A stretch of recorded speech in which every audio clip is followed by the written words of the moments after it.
that it is an open secret at Westminster that there is something about Keir Starmer's past that is not in the public domain. And it may or may not have a bearing on all this Lord Alley stuff. It may be totally tangential, irrelevant, may not even be true. But if I were him and there is a secret, I would just get it out there now, because this is getting dangerous territory for him. And I don't think that voters will care about his private life, as long as he's not conflicted, as long as he's not being hypocritical, as long as he's not abused his position anyway. Well, a bit late for all that, isn't it? I mean, he's done all of those things. Get the story out. That would be my advice to Downing Street. This is simply amazing news, friends. Suddenly 20 members of Broxtowe City Council, devoted to the Labour Party with their hearts and souls, decided to leave its ranks, and now Keir Starmer's situation has become more critical than ever.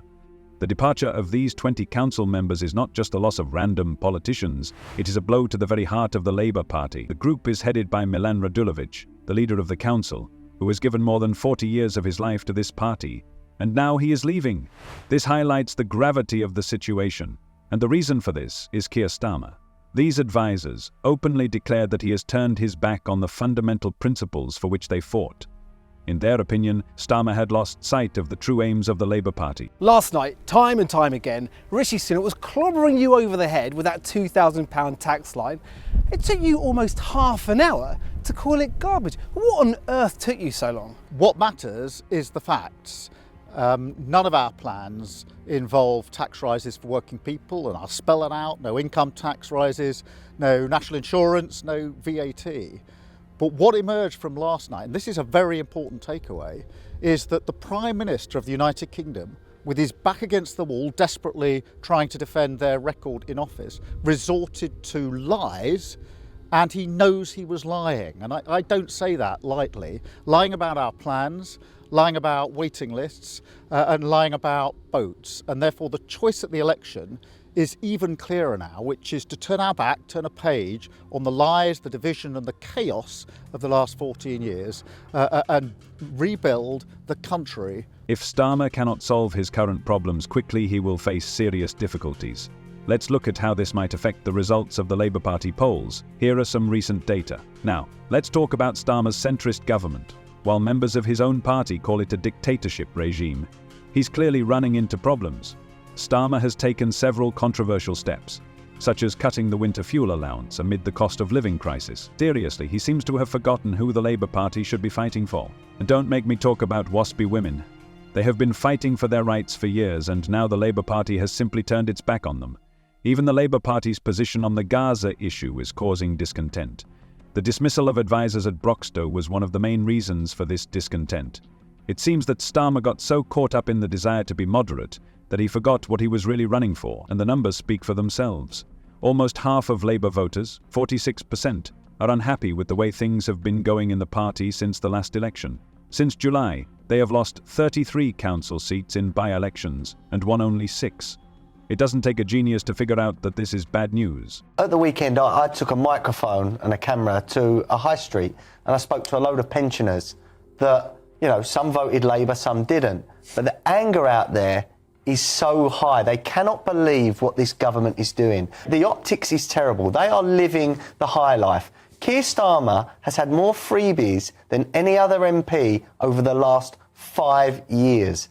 I mean, after what he said in interviews and in Parliament, this is the biggest hypocrite in politics. It's such a bad look. And they are so out of touch with the normal people of this country. And I would have thought that they would have given it a year or so, you know, before they decided to act like this. But it's after weeks. They've got no shame. Experts express serious concerns. They warn that local authorities will take less care of people's real needs. It's like trying to run the whole country as one big city, ignoring the unique needs of different regions. And it's not just Broxtowe. Other regions are experiencing similar changes, and people are unhappy about it. There is a real threat that local authorities will lose touch with those they serve. Ultimately, Starmer's plan could seriously change the principles of local democracy. If this happens, your opinion on local issues may be insignificant. Are these the changes we want? Elon Musk and Kemi Badenoch recently harshly criticized Keir Starmer for his work as Attorney General. Badenoch is actively advocating for a nationwide investigation into what she calls the gang rapist scandal. Here are 3 promises Keir Starmer has made and broken. He said he'd support the abolition of tuition fees when he was running to be Labour leader in 2020. But now he says that won't happen under a Labour government. He says it's a choice between funding this and the NHS. In that same leadership race, Keir Starmer said he'd bring back free movement with the EU. But 2 years later, he ruled it out. And just this year, he rejected an offer from the EU to make it easier for young adults to work in a European country. In 2021, Keir Starmer promised £28 billion of investment to help Britain move to net zero. But in February, he announced it would be dropped, though Labour says it will stick to other green policies, including making all UK electricity without increasing greenhouse gas emissions by 2030. Labour told us that unlike Rishi Sunak, we have looked the public in the eye and been honest about what we can deliver. Both of them are confident that Starmer has the answers to many difficult questions. People are demanding a public investigation into past abuses when Starmer headed Rospotrebonadzor. This creates an extremely unfavourable image for him. Musk even claims that the Minister of Law Enforcement, Jess Phillips, will not investigate the activities of these gangs, because this could lead to Starmer's return to the post of Attorney General. That's a big statement, isn't it? And these are not just empty words. Badenoch is actively pursuing this investigation, and Musk is using his many supporters to continue to exert pressure. Starmer finds himself in a difficult situation, and his office tries to change the subject by talking about protecting democracy from foreign interference.